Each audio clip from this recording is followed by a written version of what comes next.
अगर parents control करना चाहें भी तो आज का बच्चा कंट्रोल नहीं हो सकता। जितनी ज़्यादा टेक्नोलॉजी आ रही है उतना ज़्यादा इंसान एंजाइटी का शिकार हो रहा है, डिप्रेशन का शिकार हो रहा है। कुरान की अमली तफसीर हमें इकबाल की शायरी में नज़र आ रही है।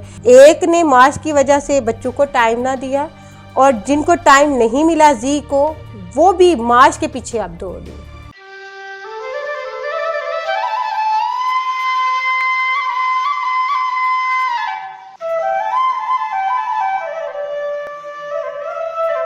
अस्सलाम वालेकुम नाज़रीन, सुखनामा के साथ अरशद महराज आपकी खिदमत में हाजिर है।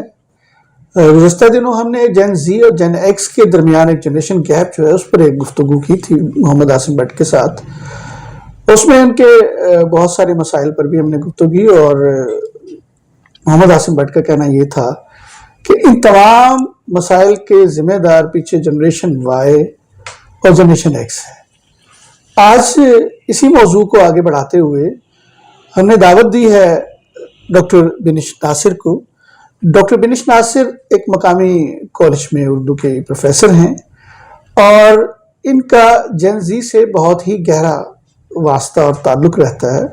बच्चों के साथ, बच्चियों के साथ जो ज़ाती जो काउंसलिंग है उनकी, वो भी करती रहती हैं और ये उनके मसाइल को बहुत बेहतर तरीके से और अच्छी तरह से समझती हैं। इसलिए आज हमने इन्हें दावत दी कि हमारे साथ जनरेशन जी के नफ्सियाती और मुआशी मसाइल जो हैं उन पर हम बात करें।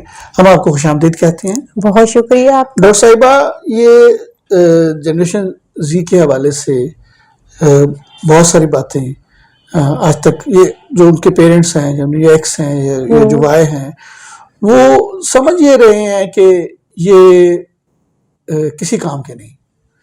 ये बिल्कुल इनके अंदर जज्बातियत है, इनके अंदर रिएक्शन बहुत है, इनके अंदर ये रवैये इनके मुतशद्दिद हैं और इम्पल्सिवनेस है और जल्दी बड़ा होने, जल्दी ग्रो करने, जल्दी पैसा कमाने की इनके अंदर ललक है।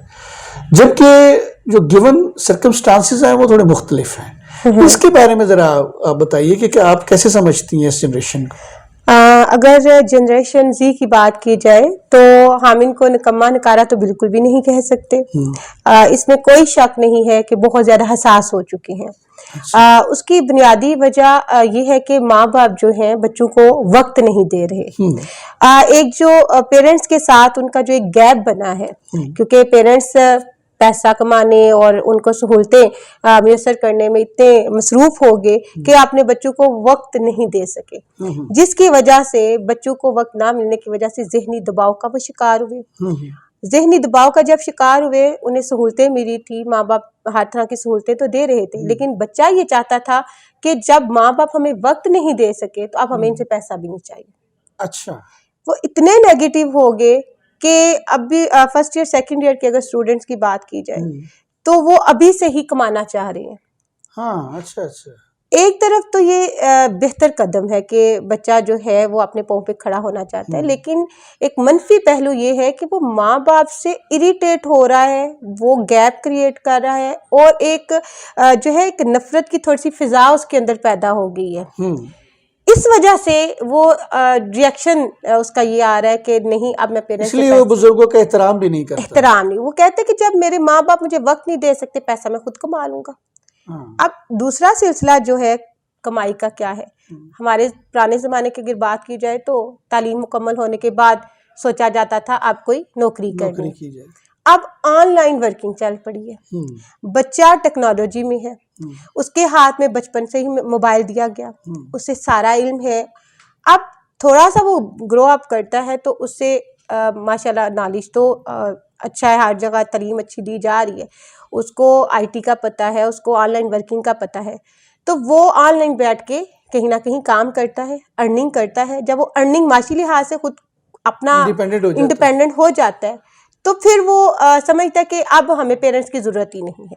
अच्छा, जिस तरह यूरोप ममालिक में एक खास उम्र के बाद पेरेंट्स बच्चों को आज़ाद कर देते हैं, अब वो माहौल हमारे इस माशरे में बनता जा रहा है। जैसे ही माशी लिहाज से बच्चा बेहतर हो रहा है, वो पेरेंट्स के दबाव में अब नहीं रह रहा, क्योंकि माशी दबाव कहीं ना कहीं उनको दबाव में ला सकता था। अच्छा, ये एक सवाल यहाँ पैदा होता है, जो हमने पिछली बात में उसमें कि मोहम्मद आसिम भट्ट का कहना ये था कि ये जनरेशन वाई और जनरेशन एक्स का कसूर है कि उन्होंने तरबियत नहीं की उस अंदाज की, जो तरबियत जिस तरह से एक्स वाई की गई उनकी तरबियत नहीं हुई।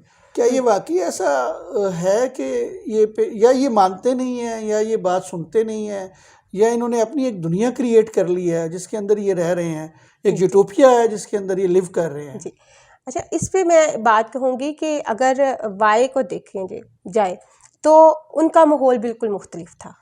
वो बिल्कुल एक और तरह की जो है माहौल में बड़े हो रहे थे, परवरिश हो रही थी। आप अपने बचपन या हम लोग भी अपना बचपन में देखें तो प्ले ग्राउंड होते थे, बाकायदा फिजिकल एक्टिविटीज़ होती थी। अब बच्चे ने अपनी दुनिया खुद क्यों महदूद कर दी कि वो फिजिकल एक्टिविटी में जो सोशल उसका एक इंटरेक्शन था वो कम हो गया। वो एक कमरे तक खुद को उसने महदूद कर दिया, और कमरे तक क्या, सिर्फ मोबाइल तक। अब मोबाइल तक खुद को महदूद करने से क्या है ना, वो समाजी तन्हाई का शिकार हो गया, पेरेंट्स से दूरी होगी।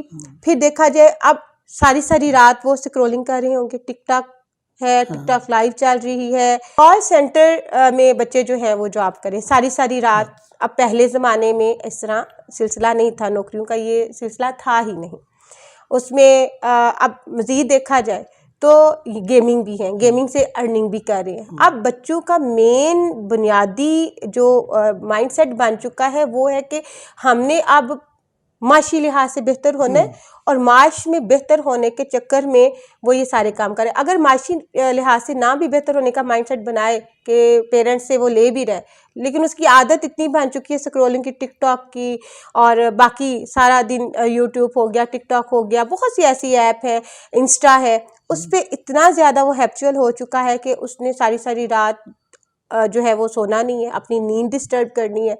तो अगर बात की जाए वाई की और जी की, वाई का तो इन्वायरमेंट ही डिफरेंट था। उनको तो टेक्नोलॉजी, मोबाइल, इन चीज़ों में डाला ही नहीं गया था, वो थी ही नहीं। उनका सिस्टम, लाइफस्टाइल ही डिफरेंट था। इनका लाइफस्टाइल डिफरेंट हो चुका है। तो अब अगर पेरेंट्स कंट्रोल करना चाहें भी तो आज का बच्चा कंट्रोल नहीं हो सकता। अगर ये जहनी दबाव का शिकार है तो इनको निकालने के लिए भी इस चीज़ से उनकी जहन साजी करने की ज़रूरत है, उनको मॉरल जो है वो लेसन देने की ज़रूरत है, या ख़ुद उनको वक्त देने की ज़रूरत है। कुछ ऐसा माहौल क्रिएट करने की ज़रूरत है जो उनको उस चीज़ से निकाल सके। जो पूरी दुनिया में इनकी जो नफ्सियाती इस वक्त कंडीशन है, जी की इसके ऊपर माहिरीन नफ्सियात काम कर रहे हैं। और ये मसला सिर्फ पाकिस्तान का नहीं है, पूरी दुनिया का है। और ये एक बम उनके हाथ में थे तो दिया है, लाइक अ बम। अब उससे किस तरह से इसको बचाया जाए और ये बताया जाए कि ये अच्छा है, ये बुरा है। अब लाइक अ टिकटॉक, आप देखिए टिकटॉकर्स जो चल रहा है, मुख्तलिफ इंस्टाग्राम है या टिकटॉक है, इन पर जो कंटेंट क्रिएटर्स हैं वो मिलियनर्स हो रहे हैं, और उसमें वो जो भी हरकत कर रहे हैं, बेहुदा हरकतें कर रहे हैं, और इवन बिलो द बेल्ट जाके गुफ्तगू हो रही है। इवन देन उसमें न्यूडनेस है, उनकी लैंग्वेज की वल्गर है, लेकिन उनको वहाँ से कमाई मिल रही है। बिल्कुल। अच्छा, ये देखता है जब एक आम बच्ची देखती है, वो कहती है कि ये मैं तो इससे ज़्यादा खूबसूरत हूँ, मैं तो इससे ज़्यादा प्यारी हूँ, मैं तो इससे ज़्यादा अच्छा कंटेंट क्रिएट कर सकती हूँ, तो क्यों ना मैं ये करूँ। अच्छे खासे बच्चे जो हैं वो पढ़ाई से दूर होके, स्ट्रगल से दूर होके वो इस फ्लो के अंदर बह रहे हैं। इससे क्या एक मोरालिटी तो चलो हर जगह बदलती है, अखलाकियात बदलती है, चले हम तो कहते हैं कि अखलाकियात बदल गई, तो क्या ये जो बदली हुई अखलाकियात है ये सोसाइटी को बर्बाद करने के मुतरादिफ नहीं है? आपका ये सवाल भी बड़ा बेहतरीन है, और इसका जवाब भी कुछ इसी तरह है कि बिल्कुल ऐसा ही है। बर्बादी की तरफ तो बच्चा आ रहा है, इन बच्चों का पूरी जनरेशन आ रही है, पूरी जनरेशन आ रही है, इनकी डायरेक्शन ही सेट नहीं है, इन्हें पता ही नहीं है कि हमने किस डायरेक्शन पे जाना है।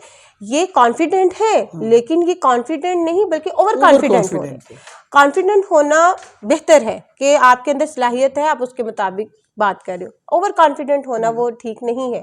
तो बच्चा खराबी की तरफ जा रहा है। अब इसके नुकसानात क्या हो रहा है?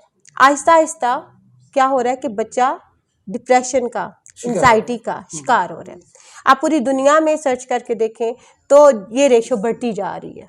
जितनी ज़्यादा टेक्नोलॉजी आ रही है उतना ज़्यादा इंसान एंजाइटी का शिकार हो रहा है, डिप्रेशन का शिकार हो रहा है। और हम लोग देख रहे हैं कि अब कहीं ना कहीं बच्चा हमारा बर्बादी की तरफ जा रहा है। ये सारे जितने भी टिकटॉकर हैं, आप जैसे अब आजकल देखें जी रजब भट्ट है, आप उनकी लाइव देखें कितनी डिस्टर्ब हो रही है कि ये उसका आउटपुट मिल रहा है। जेनजी को ये भी देखना चाहिए कि जिनको ये फॉलो कर रहे हैं उनका आउटपुट क्या हो रहा है, उनकी ज़िंदगियों पे कितनी ज़्यादा ये चीज़ें असरअंदाज हो रही हैं। फिर उनको ये देखना चाहिए, जैसे कि अभी हम देखते हैं कि नदीम नानी वाला एक दफ़ा बड़ा उसका नाम चला जी, क्या हुआ, वो वक्ती तौर पे कुछ टाइम के लिए मशहूर होते हैं, उसके बाद वो फॉरएवर नहीं चल पाते, तो उनका नाम फिर उस तरह नहीं चलता। जेनजी को ये चीज़ समझनी चाहिए कि जिनको ये फॉलो कर रहे हैं, जिनसे ये इंस्पायर हो रहे हैं, वो टेम्परेरी चीज़ें हैं, फॉरएवर नहीं वो है। फॉरएवर नहीं है। अब अगर फॉरएवर देखें तो हमारे कंटेंट क्रिएटर आजकल के जो है इनका तो वक्ती चीज़ें, माजी में जाके देखें बहुत बड़े बड़े नाम हमारे सामने आते हैं, मोहम्मद अली का, दिलीप कुमार का, और भी वहीद हैं, वहीद मुराद थे, बहुत से ऐसे नाम हैं जिन वो भी कंटेंट क्रिएटर थे, लेकिन वो आज भी याद है, उनको देखा जाता है, उनको समझा जाता है।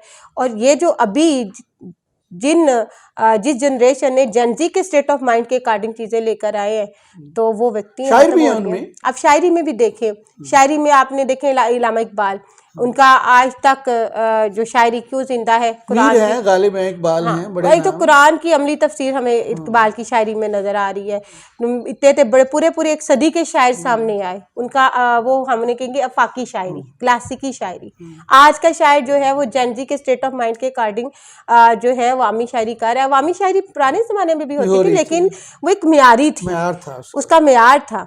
अब क्या हो रही है, अब जैसे कि एक शायर हैं तहजीब हाफी हैं, अली जरियून है, तो इन्होंने शायरी की, वो ज़्यादा नहीं चल सके वक्ती तौर पे। तो वो तो बहुत मकबूल हैं, सीटियाँ बजाते हैं लोग उनके मुशायरों में, और उलट-बाजी करते हैं, लड़के डांस कर रहे होते हैं, पीछे नारे हो रहे होते हैं, शायर किधर जा रहा होता है, ऑडियंस किधर जा रही होती है। मुझे तो वो देख के ये समझ नहीं आती कि क्या ये मिसरा सुन भी रहे हैं या नहीं।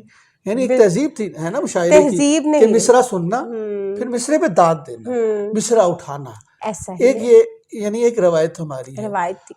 ये कंटेंट क्रिएटर की हम बात कर रहे हैं, तो ये जो कंटेंट क्रिएट किया जा रहा है जेन जी की तरफ से या जेन जी के लिए, इवन देन जेन वाई वाले और एक्स वाले उसमें इन्वॉल्व हैं, वो जो उनके लिए कंटेंट क्रिएट करके उनको दे रहे हैं, उसके अंदर बहुत सारे नाम हैं, मीडिया के अंदर बैठे हुए हैं, डिजिटल मीडिया के अंदर लोग बैठे हुए हैं, वो इनको एक ख़ास किस्म का एक डेप्थ वाली और एक शऊर और एक आगही और एक सेंसिबिलिटी की तरफ नहीं लाना चाह रहे, क्योंकि जो हमारे एक्स और वाई हैं उनके माइंड में ये है कि जेनजी को जो चीज़ अट्रैक्ट करेगी हम उसको आगे लेकर आते हैं, और जेनजी जो है वो टेम्परेरी चीज़ों की तरफ है। उन्हें वक्ती खुश कर देने वाली चीज़ हो, चाहे मीडिया में कुछ भी हो, ठीक है, चाहे ये जो आजकल जैसे छोटी छोटी लफ्ज़ हैं, मोए मोए, अब ये लफ्ज़ है वो ट्रेंड बन गया, ठीक है, इस तरह के कुछ ऐसे अल्फाज हैं जो यूं ही कोई रैंडमली बोल देता है और उसको जो है वो ट्रेंड बना लिया जाता है। तो अब इन सब ने, वाई और जी ने समझा कि हम जेनजी के स्टेट ऑफ माइंड के मुताबिक जो कंटेंट क्रिएट करेंगे उसमें हमारी वाह वाह होगी, तालियां बजेंगी, चाहे वो शायर है इसमें, चाहे वो टिकटॉकर हैं, चाहे वो यूट्यूबर हैं, चाहे वो किसी भी फील्ड से चाहे ताल्लुक़ रखते हैं, उन सब का ये मसला है कि वो जेनजी के स्टेट ऑफ माइंड के मुताबिक चाह रहे हैं, जो कि टेम्परेरी है और वो फॉरएवर नहीं चाह रहे। उनका मसला अर्निंग है, जो कंटेंट क्रिएटर है, अर्निंग है। ये नहीं देख रहे कि इससे तहजीबी और सकाफती और इखलाकी जवाल कितना आ रहा है। यानी एक मुस्तकिल शख्सियत को आप डैमेज कर रहे हैं ना, एक पूरी जनरेशन की शख्सियत ही डैमेज हो रही है। ऐसा ही है। अब देखिए कि इन जेनजी में इस वक्त शायर तो मौजूद हैं, ऐसा ही है, बहुत सारे शेर कहने वाले लड़के हैं, नौजवान हैं, अच्छा शेर भी कहते हैं, उनमें दरमियाना भी कहते हैं, कुछ वो उन जो ट्रेंड मेकर शायर हैं उनको फॉलो करते हुए उस तरह के शेर भी कहते हैं। लेकिन इसमें जेन जी के अंदर कोई फिक्शन राइटर, कोई मुहक्किक, कोई साइंस में इजाद करने की तरफ जाने वाला, कोई संजीदा, पूरी दुनिया के अंदर रिसर्चर पैदा नहीं हो रहा। देखा जाए तो अब चीन में तो बहुत सी डेवलपमेंट हो रही है, अच्छा। अमेरिका में भी हो रही है, जापान में भी हो रही है। उन लोगों ने अपनी एक तो तहजीब और ज़ुबान को अहमियत दी है, हम लोगों ने नहीं दी। हम लोग दुनिया को देख रहे हैं आगे जाता हुआ, लेकिन हम खुद नहीं जा रहे हैं। हम ये पूरी दुनिया पे इस बात को अप्लाई नहीं कर सकते। जिन जिन कौमों ने अपनी स्ट्रेटजी बनाई, अपनी तहजीब अपनी ज़ुबान को साथ लेके थोड़ा चले हैं, वो आगे बढ़ रहे हैं। लेकिन ये हमारे यहाँ ज़्यादा मसला जो है ना वो है जो कि अभी हम कहते हैं हमारे सोसाइटी में तहजीब में ये था कि एहतराम अदब वो ख़त्म हो गया, दीन से दूरी हो गई। फिर इसके बाद हम देखा जाए तो हमारा जो कि माश के लिहाज से सबसे बड़ा मसला हमारे बेरोजगारी बहुत है, बेरोजगारी बहुत है। तो इन सारी बातों को, इनसिक्योरिटी बहुत है, इन सारी बातों को अगर समराइज़ किया जाए तो मैं इस नतीजे पे पहुंचती हूँ कि चाहे वो वाई है चाहे वो जी है, इन दोनों के मसाइल जुड़े हुए हैं माश के साथ। वाई ने ऐसा कंटेंट क्रिएट किया कमाई का जरिया बनाने के लिए जिससे आगे जी खराब हो रहे हैं, और जी ने तन्हाई का जब शिकार हुए, वालिदैन से दूरी हुई, तो वो बाजिद हो के रिएक्शन उनका ये आया कि हम हमें वक्त नहीं देते तो हमें इनसे कुछ नहीं चाहिए। तो उन्होंने भी खुद कमाने की खातिर, सेल्फ मेड होने की खातिर माश की तरफ गए हैं। तो दोनों के मसाइल कहीं ना कहीं माश से जुड़े हुए हैं। एक ने माश की वजह से बच्चों को टाइम ना दिया, और जिनको टाइम नहीं मिला जी को, वो भी माश के पीछे अब दौड़ लिए।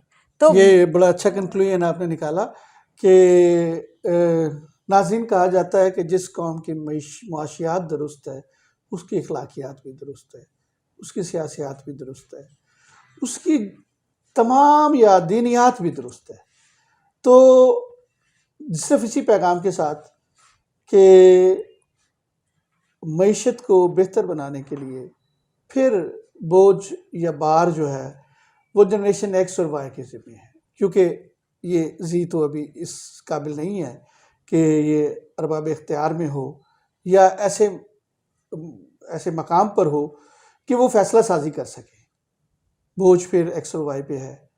हम फिर एक दफ़ा इस चैनल के थ्रू और इस प्रोग्राम के थ्रू दरख्वास्त करते हैं कि इसकी तरफ तवज्जो की जाए।